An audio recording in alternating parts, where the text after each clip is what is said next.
Hi అండి, అందరికీ నమస్తే. ఈరోజు ఒక మంచి రెసిపీతో మీ ముందుకు వచ్చేసాను. ఆ రెసిపీ ఏంటి అనుకుంటున్నారా? దొండకాయ ఫ్రై అండి. పల్లి పౌడర్ వేసుకొని దొండకాయ ఫ్రై అయితే చేసుకున్నాను. చాలా అంటే చాలా టేస్టీగా వచ్చింది. నేను చేసినట్లు చేశారంటే టేస్టీగా ఉంటుంది, తొందరగా కూడా పని అయిపోతుంది, ఉడికిపోతుంది అనమాట తొందరగా. ఇలా చేశారంటే ఎలా చేయాలో చూపిస్తాను. ఫ్రైయే కాదండి, దొండకాయ రైస్ కూడా ఇదే వీడియోలోనే పెడుతున్నాను. 2 ఐటమ్స్ అనమాట. ఏది కానీ స్కిప్ చేయకుండా చూడండి. ముందుగా అయితే ఎలా చేయాలో చూద్దామా. నేనైతే 1 కిలో దొండకాయలు అయితే తీసేసుకున్నాను. బాగా నీట్గా కడిగేసుకున్నానండి. కాయలన్నింటినీ కూడా 2-3 టైమ్స్ వరకు బాగా క్లీన్ చేసుకున్నామంటే వాటికి ఏమైనా మందులు అవి కొట్టున్నా కూడా నీట్గా పోతాయి కదా. బాగా క్లీన్ చేసుకొని దాని కాడలంతా కూడా తుంచేసుకున్నాను. ఇప్పుడైతే వెజిటేబుల్ కట్టర్ తీసుకొని కాయలన్నింటినీ కట్ చేసుకుంటున్నాను. మీకు తెలుసు కదండి, ఇలా చిన్న కాయలు ఉంటే కానీ నేను ఇలా కట్టర్తో కట్ చేసుకుంటాననేసి తొందరగా వర్క్ అవుతుంది మనకి. వెజిటేబుల్ కట్టర్ అండి, ఎవరికైనా యూజ్ అవుతుంది అనుకుంటే కానీ ఇంకా తెలియకపోతే ఆర్డర్ చేసుకోండి. మనకు వర్క్ అయితే తొందరగా అయిపోతుంది. పైగా మనం కట్ చేసిన ముక్కలన్నింటినీ కూడా ఈక్వల్ సైజులో వస్తాయి, చూడటానికి అందంగా కూడా ఉంటుంది. ఇలా ఒక్కొక్కటిగా పెట్టేసుకొని జస్ట్ అలా ప్రెస్ చేసామంటే ఈజీగా కట్ అయిపోతుంది. వీటికి ఇంకా చాలా బ్లేడ్స్ కూడా ఉంటాయండి. నేనైతే ఇది ఒక్కటే ఎక్కువ యూస్ చేస్తూ ఉంటాను. పెద్ద సైజు కావాలనుకుంటే కానీ ముందు పక్కన దానికి పెట్టుకుంటే సరిపోతుంది. నేను చిన్న సైజు కావాలి కాబట్టి బ్యాక్ సైడ్ పెడుతున్నాను. ఇది క్లీన్ చేసుకోవడం కూడా చాలా ఈజీ అనమాట. చూసారా, అంతా ఈక్వల్ సైజులో వచ్చేసాయి కదండి ఒకటిగానే. ఇలా చిన్న ముక్కలుగా ఉండటం వల్ల మనకు బెనిఫిట్ ఏంటంటే తొందరగా వేగుతాయి అన్నమాట. మీకు కావాలంటే ఇంకా పొడవుగా కూడా కట్ చేసుకోవచ్చు. చూసారా, ఇది క్లీన్ చేసేది కూడా ఈజీ అనమాట. పైన ప్రెషర్ ఉంటుంది, దాన్ని నొక్కామంటే ట్యాప్ కింద పెడితే నీట్గా వచ్చేస్తుంది ఏమన్నా ఉన్నా కూడా. ఇప్పుడైతే బాండిల్ పెట్టేసుకొని ఆయిల్ వేసుకుంటున్నాను. ఆయిల్ హీట్ అయ్యాక ఆవాలు జీలకర్ర వేసుకుంటున్నా. ఆవాలు జీలకర్ర వేసుకొని అవి చిటపట అనగానే మనం కట్ చేసి పెట్టుకున్న దొండకాయ ముక్కలు అందులోకి వేసుకుంటున్నాను.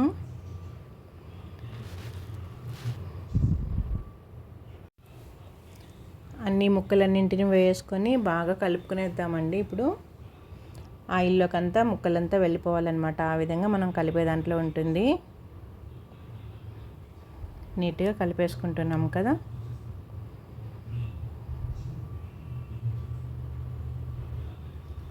చాలా బాగుంటుందండి దొండకాయ ఫ్రై అనేది. అందులో పల్లి పౌడర్ వేస్తాం కదా, ఇంకా సూపర్గా ఉంటుంది. రైస్ పెట్టేసుకొని కూడా కలుపుకొని తినేసేయచ్చు.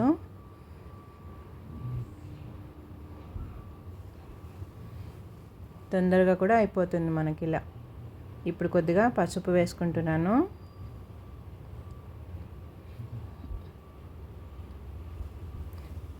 పసుపు, తగినంత ఉప్పు. ఈ రెండు ముందే వేయటం వల్ల కాయలో ఉన్న వాటర్ అంతా కూడా బయటకు వచ్చేస్తుంది మనం వేపుకునేసరికి. అందువల్ల తొందరగా ఉడికిపోతుంది అనమాట కాయ అనేది. పసుపు, తగినంత ఉప్పు అయితే వేసుకొని బాగా కలిపేసుకుంటున్నాను. ఇలా బాగా పైది కిందకి కిందది పైకి కలుపుకునేసేయాలండి. ఇలా చేయడం వల్ల అందులో ఉన్న వాటర్ తొందరగా మనకు బయటకు అనేది వచ్చేస్తుంది. కాయ కూడా తొందరగా ఉడికిపోతుంది. ఇప్పుడు ప్లేట్ పెట్టి ఒక 3 మినిట్స్ అలా ఉంచేద్దాము. చూసారా, ఆవిరితోనే బాగా మగ్గుతుంది కదా. ఇప్పుడు మళ్ళీ కలుపుకునేద్దాము. అందులో ఏమైనా జిగురు ఉంటే కానీ బాండీలకి అయితే అతుక్కునేస్తుంది, ఏం కాదండి, మళ్ళీ క్లీన్ చేసుకోవచ్చు. మనకైతే రెసిపీ అయితే ఫ్రెష్గా నీట్గా ఉంటుంది అన్నమాట, తినడానికి చూడటానికి. చూసారా, బాగా మనం ప్లేట్ పెట్టిన దానివల్ల ఆవిరితోనే ఉడికిపోయింది. తొందరగా అయిపోతుందండి. ఇది చాలా మంచిది హెల్త్కి కూడా. దొండకాయ అనేది జీర్ణానికి కూడా మంచిది. ఇది ఎంత తిన్నా జీర్ణం అయిపోతుంది అన్నమాట అలా.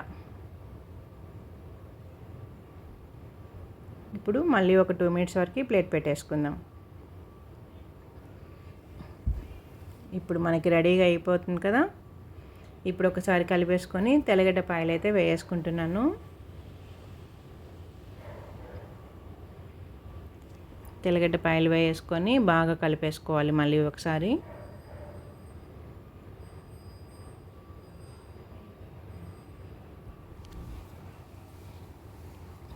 దొండకాయ ఫ్రై రైస్కి చపాతీకి చాలా బాగుంటుందండి. ఇది వేడివేడి అన్నం పెట్టేసుకొని రసం కానీ పెరుగు కానీ వేసుకొని సైడ్ డిష్కి పెట్టేసుకొని తిన్నామంటే సూపర్గా ఉంటుంది.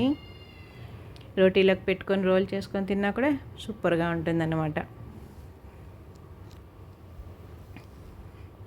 ఇప్పుడు ఇందులో పౌడర్స్ అయితే వేసుకుంటున్నాను. ధనియా పౌడర్ 2 స్పూన్స్ వేస్తున్నాను. అలాగే మిర్చి పౌడర్ కూడా వేసుకుంటున్నాను. 2 స్పూన్స్ ధనియా పౌడర్, 2 స్పూన్స్ మిర్చి పౌడర్ వేసుకొని బాగా కలిపేసుకుంటున్నాను. వేగిపోయిందండి దొండకాయ మనకి, అందుకే పౌడర్స్ అయితే వేసుకున్నాను. చాలా బాగుంటుంది టేస్టీగా ఇది.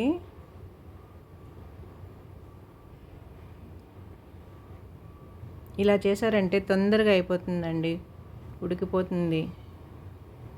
మనం అందులో ప్లేట్ పెట్టి ఉడికిస్తాం కదా, ఆవిరితోనే అది తొందరగా మగ్గిపోతుంది. రెడీ అయిపోయింది చూసారా.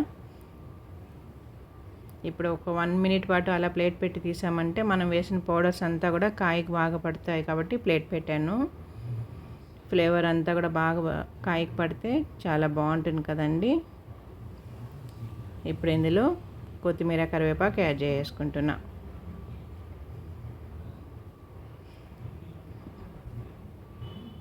కరివేపాకు వేసుకొని బాగా కలుపుకునేద్దాము. మనకి రైస్కి కావాల్సినంత, ఇందులో నేను రైస్ కూడా చేశానని చెప్పాను కదండి. రైస్కి కావాల్సినంత నేను సపరేట్ అయితే గిన్నెలోకి తీసేసుకుంటాను. ఇప్పుడు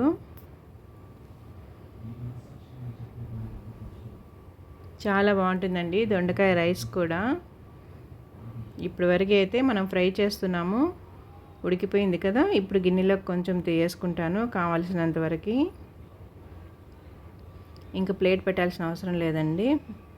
మనకు రైస్కి ఎంత దొండకాయ కావాలో అంత ఇదిగోండి రైస్లోకి అయితే పక్కకు తీసేసుకుంటున్నా.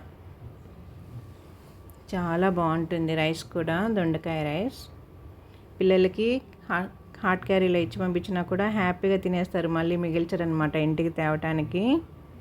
లంచ్ బాక్స్ పెడతాం కదండి, హ్యాపీగా తినేసి ఖాళీ బాక్స్తో వస్తారనమాట. ఇదిగోండి ఇప్పుడు పల్లీ పౌడర్ అయితే యాడ్ చేస్తున్నాను. మనకు రైస్కి కావాల్సినంత నేను తీయేసాను, మిగిలిన దాంట్లో పల్లీ పౌడర్ వేసుకొని ఫ్రై చేసుకుంటున్నాను. అంతే, మన దొండకాయ ఫ్రై అయితే రెడీ అయిపోయింది. ఇంకేముంది, స్టవ్ కట్టేసుకొని వేడి వేడి రైస్ పెట్టేసుకొని మిరియాల చారు కానీ పెరుగు కానీ వేసుకొని సైడ్ డిష్కి పెట్టేసుకొని తిన్నామంటే సూపర్ అంటే సూపర్గా ఉంటుంది. ఈ వీడియో కానీ మీకు నచ్చినట్లయితే నా ఛానల్ సబ్స్క్రైబ్ చేసుకొని లైక్ ఇవ్వండి. పక్కనే ఉన్న గంట బెల్ కొట్టండి. చూసారా బాగా పొడి పొడిగా వచ్చింది కదండి మనకి దొండకాయ ఫ్రై అనేది. చాలా బాగుంటుంది ఇది. రోటీలోకి అయితే సెంటర్లో పెట్టేసుకొని అలా రోల్ చేసుకొని తినేసేయచ్చు. టీవీ మీద కూర్చొని మళ్ళీ ప్లేట్ కూడా అవసరం ఉండదన్నమాట, అలా చేతిలో పెట్టేసుకొని తినేసేయచ్చు. సూపర్గా ఉంటుందన్నమాట. పిల్లలు కూడా ఇష్టంగా వస్తువు పోటీ తినేసేయచ్చు చేతిలో పెట్టేసుకొని. చాలా బాగుంటుంది, ఇలా ట్రై చేసి చూడండి. ఫ్రై రెడీ అయిపోయింది.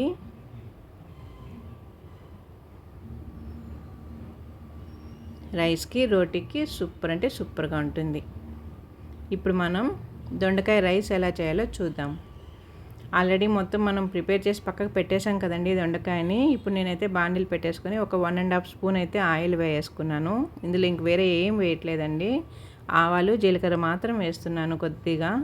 అలాగే ఒక్క ఎండుమిర్చి తుంచి వేసుకుంటున్నాను. ఇంకేం వేయట్లేదండి ఇందులో, సూపర్గా ఉంటుంది. అయినా కూడా కొద్దిగా ఆయిల్ వేసాను, ఆవాలు జీలకర్ర వేసి ఒక్క ఎండుమిర్చి తీసుకొని దాన్ని తుంచి వేసాను అనమాట రెమ్మకలుగా. ఇప్పుడు మనకి రైస్కి ఎంత కాయ కావాలో అంతవరకే తీసుకుంటున్నాను ఇందులోకి. దొండకాయ ఎంతైతే మనకి కరెక్ట్గా సరిపోతుందో ప్లేట్ రైస్కి అంతవరకే తీసుకున్నాను. బాగా ఒకసారి వేపేసుకోవాలి. అలాగే నేను రైస్ కూడా చల్లార్చి పెట్టేసుకున్నాను ముందుగానే.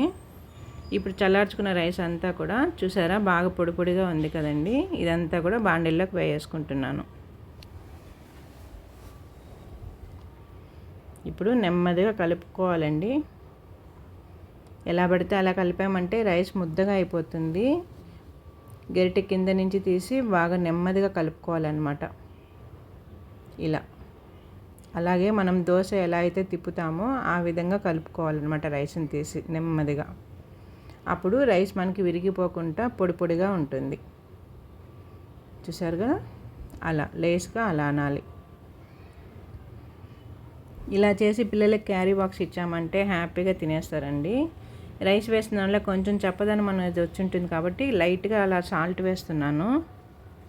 దొండకాయలో మనం ఆల్రెడీ వేసాము, ఇప్పుడు రైస్లో కొంచెం చప్పగా ఉంటుందనేసి కొద్దిగా సాల్ట్ వేస్తున్నాను. బాగా కలుపుకోవాలండి. కలిపేసుకొని ప్లేట్ పెట్టి ఒక 1 మినిట్ పాటు అలా ఉంచేసామంటే బాగా రైస్కి అంతా కూడా దొండకాయ ఫ్లేవర్ అనేది పడుతుంది. చాలా బాగుంటుంది. ఇంకా వేరే పౌడర్స్ అంతా ఏం అవసరం ఉండదు. ఇందులో కొత్తిమీర కరివేపాకు ఒక్కటి వేసుకున్నామంటే సరిపోతుంది. లైట్గా వేస్తున్నాను చూసారా, అది కూడా రైస్లోకి వేసాను. బాగా అలా కలిపేసుకొని ప్లేట్ పెట్టేద్దాము. చాలా బాగుంటుంది. ఒక్కసారి అలా హోటల్ స్టైల్ లాగా అనాలని ట్రై చేశానండి. మా చిన్న బాబు ఉంటే కానీ బాగా అంటాడు. అచ్చం 5 స్టార్ హోటల్లో చెఫ్ లాగా అంటాడనమాట కాడబట్టేసుకొని. నాకైతే రాదు, కానీ ట్రై చేశానమాట మీకు చూపెడదామనేసి. ఎక్కడ పెట్టింది అక్కడే ఉంది అది. బాబు తిప్పాడంటే మొత్తం బోల్తా పడుతుందనమాట. అన్నీ నేర్చుకోవాలి కదండి.